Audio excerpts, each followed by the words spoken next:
Welcome to day 2 of week 2 of our 21-day program. We're focusing this week on the exploring stage of mindfulness dialogue. Our theme today is active listening.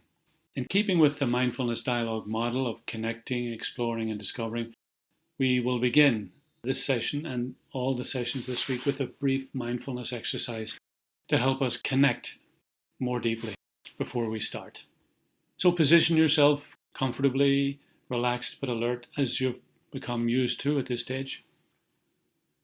Take 3 deep breaths in through your nose and slowly out through your mouth. Then breathe normally. Try to let go of all thoughts by paying attention to your breath as you breathe in and out deliberately. Find a rhythm if you can. And in your mind, softly say the theme of today, active listening, like a mantra.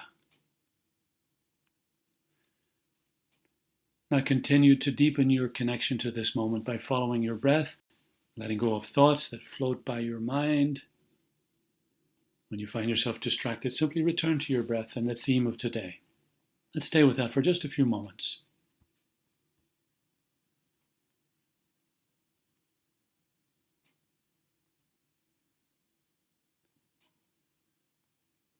Now gently return to the present moment, to your body, to where you are. And when you are ready, open your eyes.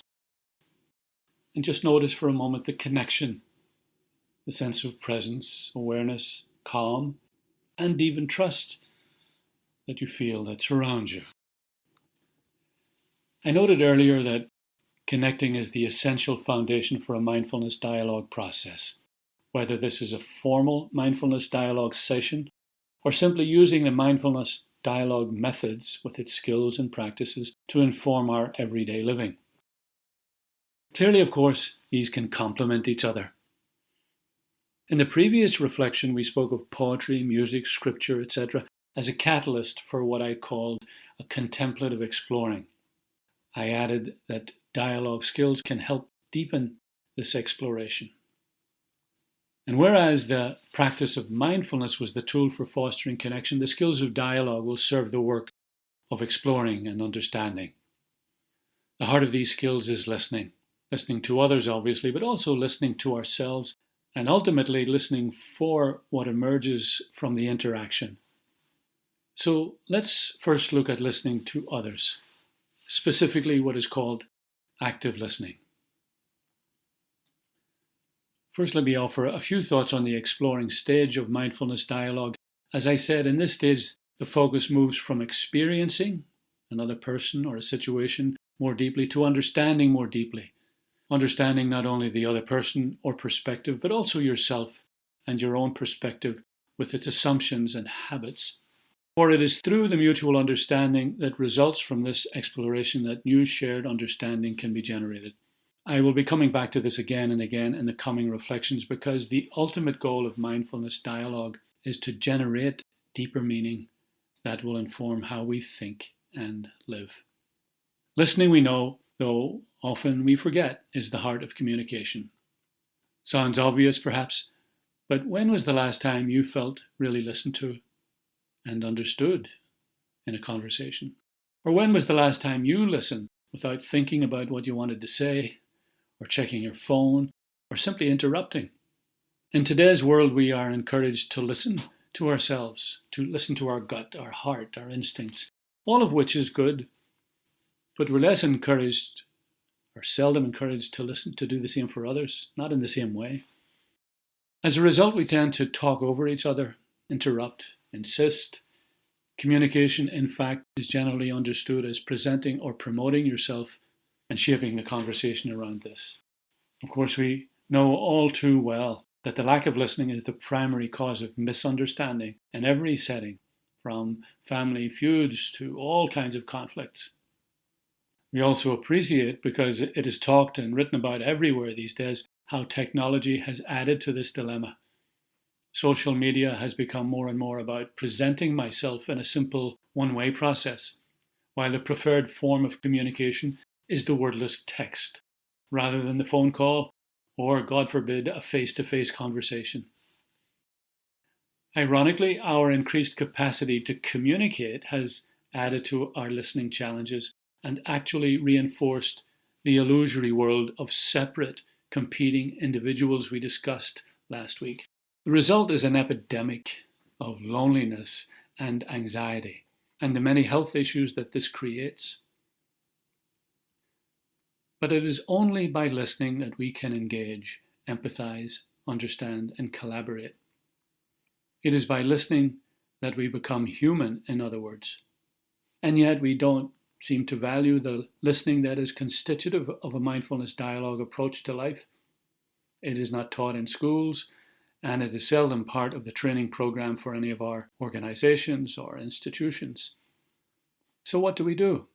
Well, we could begin by remembering what listening is and what it is for. In the first place, it is not the same thing as simply hearing. I remember presenting a training where a vet spoke of her husband's bad listening habits. "But I do hear you," her husband would protest over and over. "My dogs hear me," replied the vet. "I need you to listen to me." Now, this is not to suggest that our dogs don't listen to us. Often they listen much better than our fellow human beings, but it makes the point that the purpose of listening is to understand. The second thing is to appreciate that listening is an active discipline involving awareness and skills. Listening, in other words, is something we need to practice. So let me offer you some directions and skills that will promote active listening in a general way and that can be applied to a more formal mindfulness dialogue.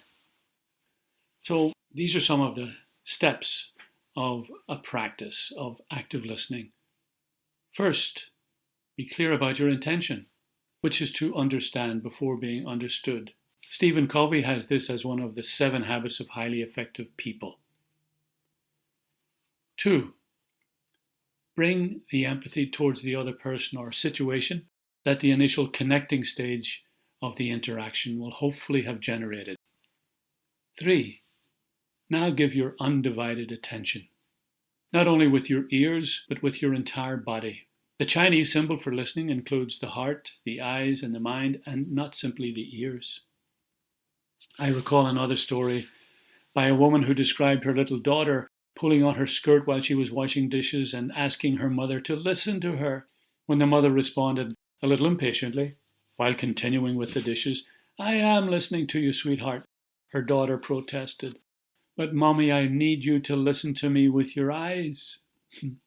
4, as you listen like this, be as non-judgmental as possible. I will return to this later because this is not easy. 5, active listening involves using silence effectively. Again, something that is hardly understood at all, and something we will return to later, specifically in week 3.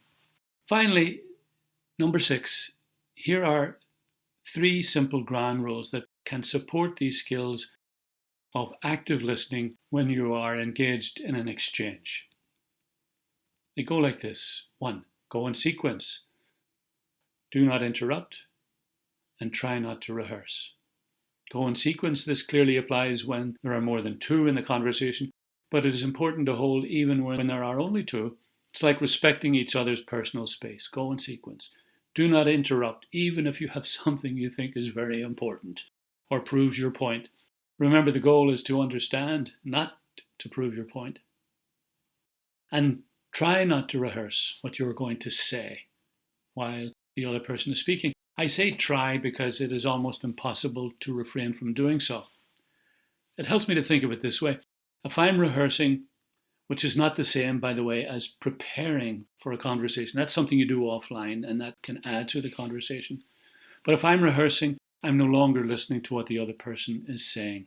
And because of this, I will miss the opportunity to respond to where the other person actually is, and will instead simply say my own separate and perhaps unrelated lines.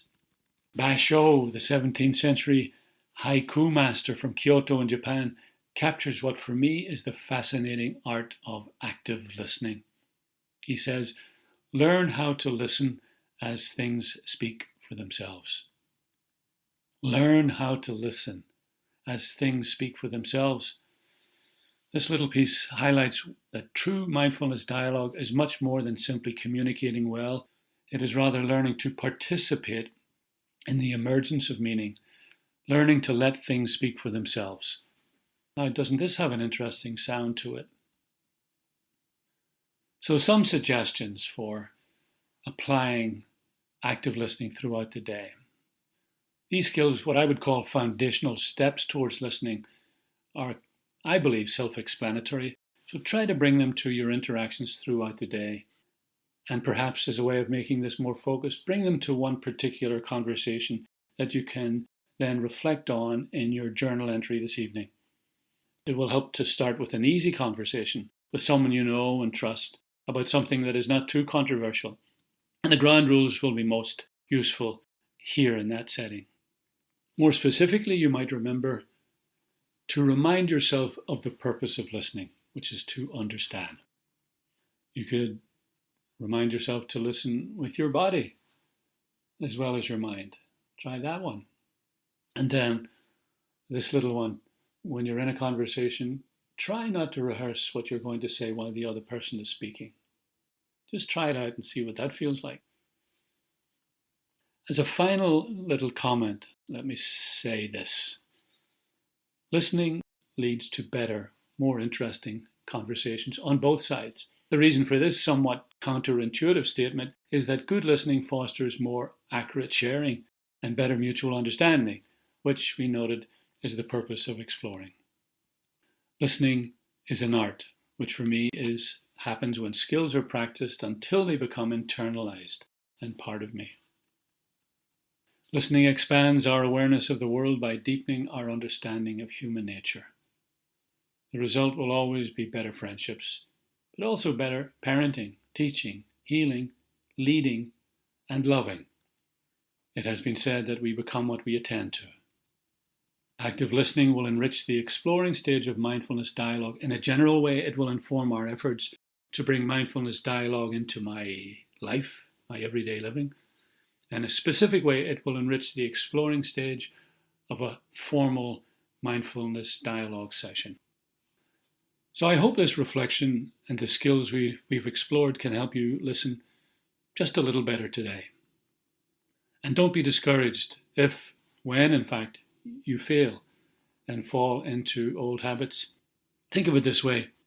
If you can increase your capacity to listen even 5%, you will change what you see and understand. You will change all your relationships. And you will change your world. So, as I say, Bannacht ar an lá seo.